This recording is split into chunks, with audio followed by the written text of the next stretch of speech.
दोस्तों, कहानी सुनने से पहले प्लीज़ सब्सक्राइब का बटन दबाएं। कैलाश पर्वत के ध्यानी की अर्धांगिनी माँ सती पार्वती को ही शैलपुत्री, ब्रह्मचारिणी, चंद्रघंटा, कुष्मांडा, स्कंद माता, कात्यायनी, कलरात्रि, महागौरी, सिद्धात्री आदि नामों से जाना जाता है। इसके अलावा भी माँ के अनेक नाम हैं, जैसे दुर्गा, जगदम्बा, अम्बे, शेरावाली आदि, लेकिन सब में सुंदर नाम तो माँ ही है। आदि सतयुग के राजा दक्ष की पुत्री पार्वती माता को शक्ति कहा जाता है। यह शक्ति शब्द बिगड़कर सती हो गया।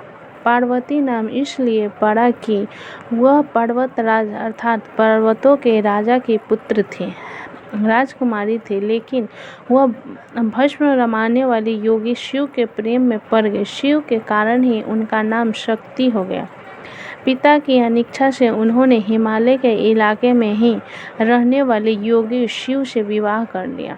एक यज्ञ में जब दक्ष ने पार्वती और शिव को न्योता नहीं दिया, फिर भी पार्वती शिव के मना करने के बावजूद अपने पिता के यज्ञ में पहुंच गई। लेकिन दक्ष ने शिव के विषय में सती के सामने ही अपमानजनक बातें कही। पार्वती को यह सब बर्दाश्त नहीं हुआ और वहीं यज्ञ कुंड में कूदकर अपने प्राण त्याग दिए। यह खबर सुनते ही शिव ने अपने सेनापति वीरभद्र को भेजा, जिसने दक्ष का सिर काट दिया। इसके बाद दुखी होकर सती के शरीर को अपने सिर पर धारण कर शिव क्रोधित हो धरती पर घूमते रहे। इस दौरान जहाँ जहाँ सती के शरीर के अंग या आभूषण गिरे, वहाँ बाद में शक्तिपीठ निर्मित किए गए। जहाँ पर जो अंग या आभूषण गिरा, उस शक्तिपीठ का नाम वह हो गया। इसका यह मतलब नहीं कि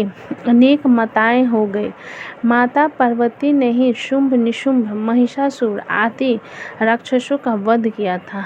माँ के एक हाथ में तलवार और दूसरे में कमल का फूल है।